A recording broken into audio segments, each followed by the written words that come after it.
ಗುರು ಎಂದರೆ ಯಾರು ಮತ್ತು ಗುರುವಿನ ಲಕ್ಷಣಗಳೇನು? ಹಿಂದೂ ಧರ್ಮದಲ್ಲಿ ಜ್ಞಾನ ಮತ್ತು ಬುದ್ಧಿವಂತಿಕೆಯ ದೇವರು ಹಿಂದೂ ದೇವರಾದ ಗುರು ಬೃಹಸ್ಪತಿ ಎಂದು ಕರೆಯಲ್ಪಡುತ್ತಾರೆ. ಹಿಂದೂ ಧರ್ಮದಲ್ಲಿ ಪ್ರಮುಖ ಸ್ಥಾನವನ್ನು ಹೊಂದಿದ್ದಾರೆ. ಗುರು ಎಂದರೆ ಸಂಸ್ಕೃತದಲ್ಲಿ ಕತ್ತಲೆಯನ್ನು ಹೋಗಲಾಡಿಸುವವನು ಅಥವಾ ಶಿಕ್ಷಕ ಎಂದರ್ಥ. ಅವರು ಜ್ಞಾನ, ಬುದ್ಧಿವಂತಿಕೆ ಮತ್ತು ಜ್ಞಾನೋದಯಕ್ಕೆ ಸಂಬಂಧಿಸಿದ್ದಾರೆ. ಬುದ್ಧಿಶಕ್ತಿ ಮತ್ತು ಕಲಿಕೆಯ ದೇವತೆಯಾಗಿ ಗುರು ಪ್ರಮುಖ ಪಾತ್ರ ವಹಿಸುತ್ತಾರೆ. ಭಕ್ತರು ಬುದ್ಧಿವಂತಿಕೆ ಮತ್ತು ಒಳನೋಟಕ್ಕಾಗಿ ಅವರ ಆಶೀರ್ವಾದವನ್ನು ಬೇಡುತ್ತಾರೆ. ಅವರು ಗುರುಗ್ರಹ ಬೃಹಸ್ಪತಿಯೊಂದಿಗೆ ಸಂಬಂಧ ಹೊಂದಿದ್ದಾರೆ. ಇದು ಅದರ ಪ್ರಭಾವದ ಅಡಿಯಲ್ಲಿ ಬರುವವರಿಗೆ ಅದೃಷ್ಟ, ಸಮೃದ್ಧಿ ಮತ್ತು ಸಂಪತ್ತನ್ನು ತರುತ್ತದೆ ಎಂದು ನಂಬಲಾಗಿದೆ. ಅವರ ಪ್ರಾಮುಖ್ಯತೆಯು ವ್ಯಕ್ತಿಗಳನ್ನು ಮಾತ್ರವಲ್ಲದೆ ದೇವರುಗಳನ್ನು ಸಹ ಅವರ ದೈವಿಕ ಕರ್ತವ್ಯಗಳಲ್ಲಿ ಮಾರ್ಗದರ್ಶನ ಮಾಡುತ್ತದೆ. ಹಿಂದೂ ಪುರಾಣದಲ್ಲಿ ಗುರುವನ್ನು ಬೃಹಸ್ಪತಿ ಎಂದು ಕರೆಯಲಾಗುತ್ತದೆ. ಅವರು ಋಷಿ ಅಂಗಿರಸರ ಪುತ್ರ ಮತ್ತು ತಮ್ಮ ವಿಶಾಲ ಜ್ಞಾನ ಮತ್ತು ಬುದ್ಧಿವಂತಿಕೆಗೆ ಹೆಸರುವಾಸಿಯಾದ ಋಷಿ ಎಂದು ಹೇಳಲಾಗುತ್ತದೆ. ಪವಿತ್ರ ಗ್ರಂಥಗಳು ಮತ್ತು ಕಾಸ್ಮಿಕ್ ಕಾನೂನುಗಳ ಬಗ್ಗೆ ಅವರ ಆಳವಾದ ತಿಳುವಳಿಕೆಯಿಂದಾಗಿ ಅವರು ದೇವತೆಗಳಿಗೆ ಗುರುವಾದರು. ದಂತಕಥೆಗಳ ಪ್ರಕಾರ ಗುರು ಅಪಾರ ಬುದ್ಧಿವಂತಿಕೆ ಮತ್ತು ಪ್ರಕಾಶಮಾನತೆಯೊಂದಿಗೆ ಜನಿಸಿದರೂ ಅದು ದೇವತೆಗಳಿಗೆ ಸಹ ಪೈಪೋಟಿ ನೀಡಿತು. ಅವರ ಆರಂಭಿಕ ಜೀವನವು ವೇದಗಳು ಎಂದು ಕರೆಯಲ್ಪಡುವ ಪವಿತ್ರ ಗ್ರಂಥಗಳನ್ನು ಕಲಿಯುವುದು ಮತ್ತು ಕರಗತ ಮಾಡಿಕೊಳ್ಳುವುದರ ಮೇಲೆ ಕೇಂದ್ರೀಕೃತವಾಗಿತ್ತು.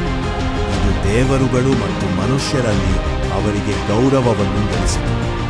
ಒಂದು ಜನಪ್ರಿಯ ಕಥೆಯು ದೇವತೆಗಳ ರಾಜೇಂದ್ರನಿಗೆ ರಾಕ್ಷಸರ ವಿರುದ್ಧ ಯುದ್ಧಗಳನ್ನು ಗೆಲ್ಲಲು ಸಹಾಯ ಮಾಡಲು ಗುರುವು ಶಕ್ತಿಶಾಲಿ ಮಂತ್ರವನ್ನು ಸೃಷ್ಟಿಸುತ್ತಾನೆ. ಮತ್ತೊಂದು ಕಥೆಯು ದೇವರುಗಳ ನಡುವಿನ ಉದ್ವಿಗ್ನತೆಯನ್ನು ಶಾಂತಗೊಳಿಸಲು ಅವರು ಬುದ್ಧಿವಂತ ಸಲಹೆಯನ್ನು ನೀಡುವ ಮೂಲಕ ಕಾಸ್ಮಿಕ್ ಸಮತೋಲನವನ್ನು ಹೇಗೆ ಕಾಯ್ದುಕೊಂಡರು ಎಂಬುದನ್ನು ಉಲ್ಲೇಖಿಸಿದೆ.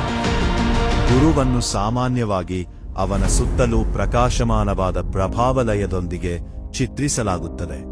ಇದು ಬುದ್ಧಿವಂತಿಕೆಯನ್ನು ಸಂಕೇತಿಸುತ್ತದೆ. ಅವರು 4 ಕೈಗಳನ್ನು ಹೊಂದಿದ್ದಾರೆ. ಅದರಲ್ಲಿ ಪುಸ್ತಕ, ಜಪಮಾಲೆ, ನೀರಿನ ಪಾತ್ರೆ ಮತ್ತು ಸಿಬ್ಬಂದಿ ಇದ್ದಾರೆ. ಈ ವಸ್ತುಗಳು ಅವರ ವಿದ್ವತ್ಪೂರ್ಣ ಸ್ವಭಾವ ಮತ್ತು ಆಧ್ಯಾತ್ಮಿಕ ಅಧಿಕಾರವನ್ನು ಒತ್ತಿ ಹೇಳುತ್ತವೆ. ಪುಸ್ತಕವು ಜ್ಞಾನವನ್ನು ಪ್ರತಿನಿಧಿಸುತ್ತದೆ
ಮತ್ತು ಕೆಲವೊಮ್ಮೆ ಗುರುವಿಗೆ ಸಂಬಂಧಿಸಿದ ಗ್ರಂಥಗಳನ್ನು ಓದುತ್ತಾರೆ.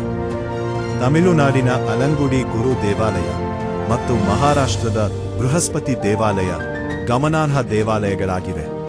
ಶಿಕ್ಷಣದಲ್ಲಿ ಯಶಸ್ಸು ಮತ್ತು ಸಾಮಾನ್ಯ ಯೋಗಕ್ಷೇಮಕ್ಕಾಗಿ ಆಶೀರ್ವಾದವನ್ನು ಪಡೆಯಲು ಯಾತ್ರಿಕರು ಈ ಸ್ಥಳಗಳಿಗೆ ಭೇಟಿ ನೀಡುತ್ತಾರೆ. ಓಂ ಗ್ರಾಂ ಗ್ರೀಂ ಗ್ರೌಂ ಸಹ ಗುರವೇ ನಮಃ ಎಂಬುದು ಜನಪ್ರಿಯ ಮಂತ್ರವಾಗಿದೆ. ಗುರುವಾರದಂದು ಈ ಮಂತ್ರವನ್ನು ಪಠಿಸುವುದರಿಂದ ಬೌದ್ಧಿಕ ಬೆಳವಣಿಗೆ ಮತ್ತು ಸಮೃದ್ಧಿಗೆ ಸಹಾಯ ಮಾಡುತ್ತದೆ. ಬೃಹಸ್ಪತಿ ಸ್ತೋತ್ರವು ಗುರುವಿನ ಗುಣಲಕ್ಷಣಗಳನ್ನು ಹೊಗಳುವ ಮತ್ತೊಂದು ಪೂಜ್ಯ ಪ್ರಾರ್ಥನೆಯಾಗಿದೆ. ಈ ಸ್ತೋತ್ರವನ್ನು ಪಠಿಸುವುದರಿಂದ ಶಾಂತಿ, ಬುದ್ಧಿವಂತಿಕೆ ಮತ್ತು ಯಶಸ್ಸು ದೊರೆಯುತ್ತದೆ. ಇಂದ್ರನಂತಹ ದೇವರುಗಳಿಗೆ ಆಧ್ಯಾತ್ಮಿಕ ವಿಷಯಗಳ ಬಗ್ಗೆ ಸಲಹೆ ನೀಡುವ ಋಗ್ವೇದದಂತಹ ಹಲವಾರು ಪವಿತ್ರ ಗ್ರಂಥಗಳಲ್ಲಿ ಬೃಹಸ್ಪತಿ ಕಾಣಿಸಿಕೊಳ್ಳುತ್ತಾನೆ. ಸ್ಕಂದ ಪುರಾಣವು ಅವರ ಜ್ಞಾನವುಳ್ಳ ವ್ಯಕ್ತಿತ್ವವನ್ನ ಎತ್ತಿ ತೋರಿಸುವ ಕಥೆಗಳನ್ನ ಸಹ ವಿವರಿಸುತ್ತದೆ. ಬೃಹಸ್ಪತಿಯ ಬೋಧನೆಗಳು ಜ್ಞಾನದ ಮಹತ್ವವನ್ನ ಆಧ್ಯಾತ್ಮಿಕ ವಿಮೋಚನೆಯ ಹಾದಿಯಾಗಿ ಒತ್ತಿ ಹೇಳುತ್ತದೆ. ನಿಜವಾದ ತಿಳುವಳಿಕೆ, ಪ್ರಾಮಾಣಿಕತೆ ಮತ್ತು ಸಮರ್ಪಣೆಯೊಂದಿಗೆ ಗ್ರಂಥಗಳನ್ನು ಅಧ್ಯಯನ ಮಾಡುವುದರಿಂದ ಬರುತ್ತದೆ ಎಂದು ಅವರು ಕಲಿಸುತ್ತಾರೆ. ಗುರುವಿಗೆ ಸಂಬಂಧಿಸಿದ ಮಾಹಿತಿ ನಿಮಗೆ ಇಷ್ಟವಾಯಿತೆಂದು ಭಾವಿಸುತ್ತೇವೆ. ನಿಮ್ಮ ಸಲಹೆ ಸೂಚನೆಗಳೇನಾದರೂ ಇದ್ದರೆ ದಯವಿಟ್ಟು ಕಾಮೆಂಟ್ ಬಾಕ್ಸ್ನಲ್ಲಿ ಕಾಮೆಂಟ್ ಮಾಡುವುದರ ಮೂಲಕ ನಿಮ್ಮ ಅಭಿಪ್ರಾಯವನ್ನು ಹಂಚಿಕೊಳ್ಳಿ.